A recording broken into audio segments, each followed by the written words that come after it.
Before we start, come on visit thedealconfidence.com and click the subscribe button and also hit like. If you want to be updated on our new upload, just hit the notification bell and you'll be updated automatically. Now let's proceed to the video.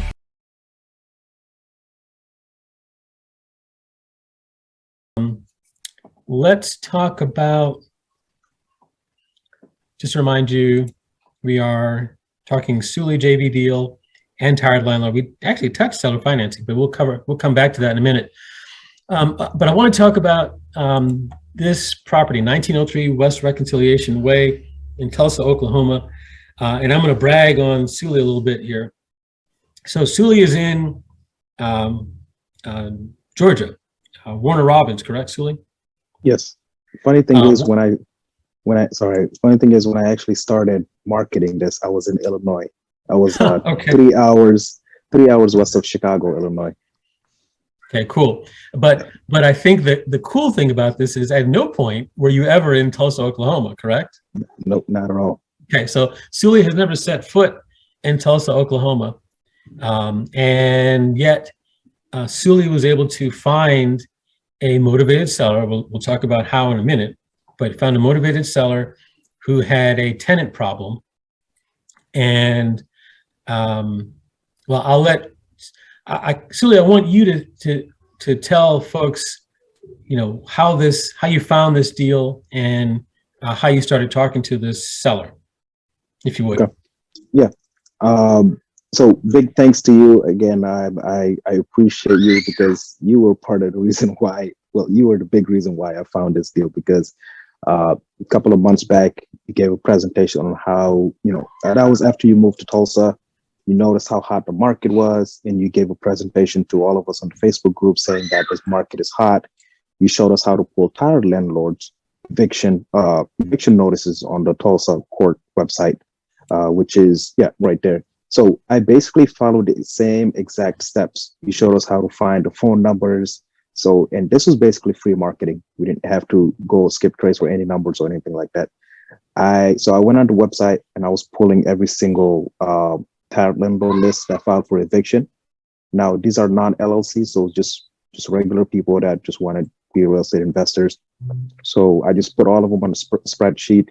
Basically, I was tracking it. I was just contacting every single one by phone, Google Voice, text message, until I came across one that was interested in selling. And I said, so we talked a little bit. He was having trouble with a tenant. First thing, I guess he was a terrible landlord. Second, she was a terrible tenant. They were not talking. He's been sending her certified mail for the last 3, 4, 5 months, but she was not responding. Right. And so it turns out he was, bad landlord because he didn't have a proper lease. It was just half a document, which I think I could probably pull up. It's a half a paragraph that just says, hey, this is the amount that we're renting it for, and that's it. He did not get a security deposit right away, which is like a big red flag. So it's like she was not paying rent. So, and I was like, okay, this is kind of like a holy grail because this is exactly what Mitch was talking about. So as I was talking to him, getting to understand what his pain point was, he filed for eviction. But at that time, because of the CARES Act, you could not file due to coronavirus. You could not file. Even if you did, the judge was going to dismiss it because the CARES Act was still going on. So, and I know for a fact he was not the only person having issues with that. So, and exactly, I literally followed the same process, same steps Mitch showed us in that presentation. That's how I was able to come in contact with him. So, we were talking and then we started negotiating.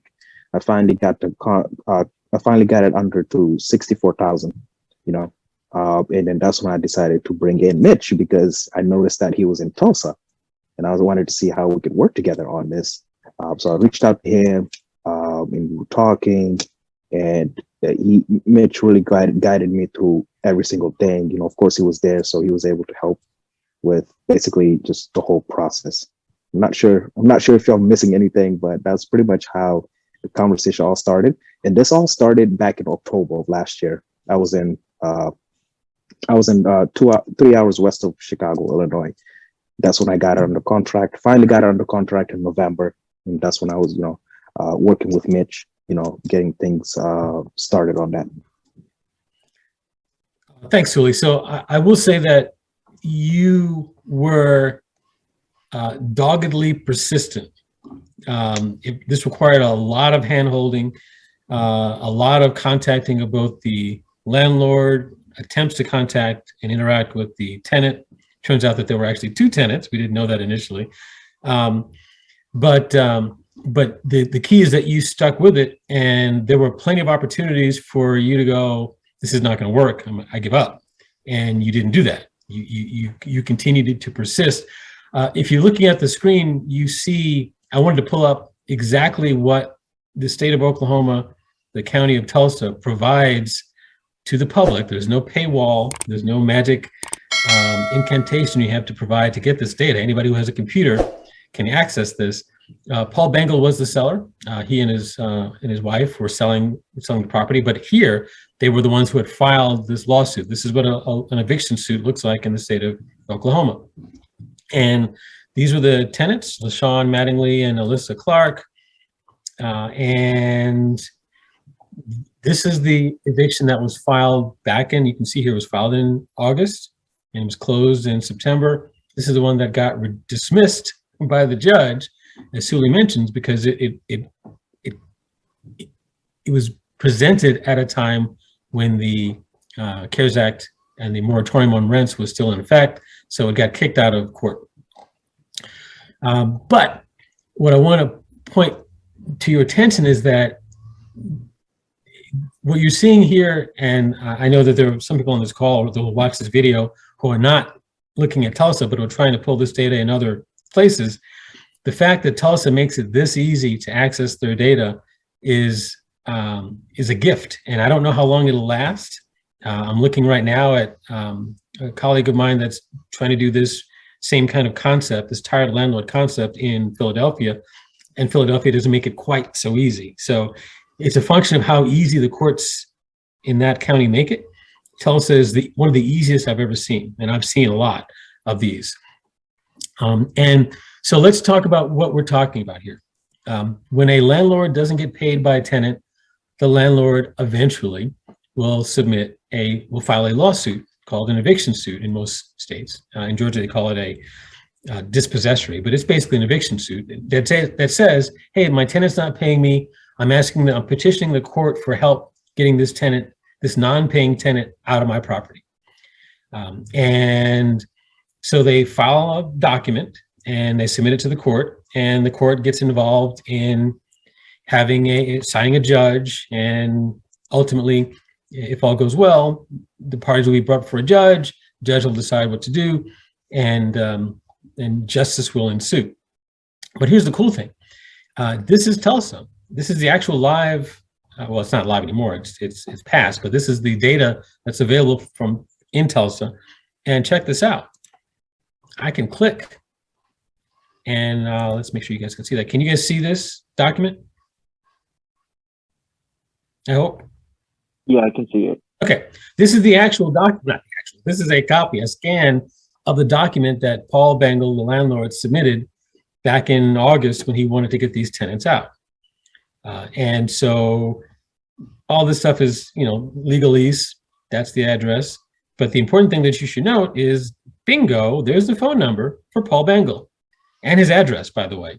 So to Souley's point, I'm not skip tracing anybody. I can pick up the phone and call, or more accurately or more appropriately, I can text Paul Bengal immediately and say, hey, Paul Bengal, I see that. I mean, I wouldn't say I see that I just found your data in the database, but I might say, hey, I'm interested in 1903 West Brady and West Reconciliation are the same. It was the old name was Brady, the new name is Reconciliation, but this is the property that we flipped. I'm interested in your property. Would you be interested in selling it? Knowing full well that he's owed money from the tenant. And odds are pretty good that if you reach a landlord who's sufficiently motivated, you can get them to say, tell me more about that. Tell me more about how you can solve all my problems and make this thing go away. We originally made the offer, Souley originally made the offer to this guy that we would deal with the tenant. If he would just sell it to us in the middle of the eviction, we would take care of getting the tenant out. And he liked that because he wouldn't have to ever deal with this tenant again. He would just close. We would pick up the ball and deal with the tenant. And by deal with the tenant, my plan was to bribe them out, to pay them $1,000 to get out of the house and move on with their lives. That's the extent of the dealing with that I'm talking about. Cold hard cash. And that sounds so obvious, but you should recognize that landlords, by the time they get to this point where they're filing suit, they would rather die than pay the tenant anything because the tenant owes them money. Why would they pay the tenant money? Well, we know that the reason why you pay the tenant money is so that you can get on with your life and get a better tenant, get these people gone. But landlords can't see that. And so most of them will lock themselves into this mentality that I'm going to win this thing if it kills me. And if you come along and say, hey, look, I'll take this whole mess off your hands and deal with it.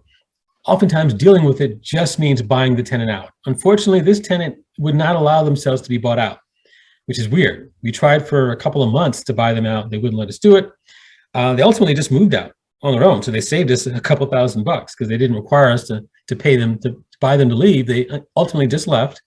And then we got a chance to get inside the property and take a look around and show it to other investors because we were still under contract. We found an investor that wanted to pay, not as much as we'd hoped. We originally posted it out for $80,000. $80,000 was not the magic number. The market did not like 80. The market did not like 76, I think we tried. The market ultimately decided that this was worth $70,000, which is okay by us because we were only in it for 64, which means we bought it for 64. We estimated 10,000 repairs. I think that's actually on the high side, but let's go with that. Closing costs, we estimated at 1,000. That means we got to collect a $6,000 wholesale fee. $6,000 wholesale fee plus the $64,000 purchase price means that our investor bought it from us for 70. We turned around and gave 64 to our seller. We got to keep 6,000 minus a few transactional costs ourselves. Again, not a home run. We can't retire on that. But for a lot of people on this call, $6,000 for everybody on this call, $6,000 is nothing to sneeze at. And if you could do that once or twice a month, most people could leave their jobs with $6,000 to $12,000 a month of income. It is work. It is a job. No question about it. This is not passive income, but it's a great way to learn the market. I got to physically meet 2 investors that came to the house to take a look inside. Souley got to talk to a bunch more in addition to the ones that I talked to. He talked to even more and did some of his own showings. Again, from Georgia, never setting foot in Oklahoma. He showed the house at least a couple of times to investors without ever having to come to Georgia. I wasn't even involved in those showings. So you can show houses that you never see in states that you don't live in. And someone came forward and said, hey, you know what? I want it. I'm willing to pay this much for it. And as long as what they're paying is more than the 64 they were in it for, then we get to collect the spread. And the way that Souley and I structured the deal, it was a 50-50 joint venture. So we agreed that whatever wholesale fee we got, we would divide it in half, and he would take half and I would take half. Because I think that's the only fair way to do it by definition.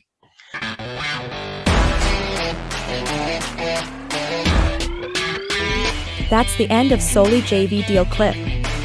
If you haven't seen the duplex financing, please check the description below to watch this video. Do not forget to click like and subscribe and always turn on the notification bell to get updated on our latest upload. Thank you for watching and have a great deal.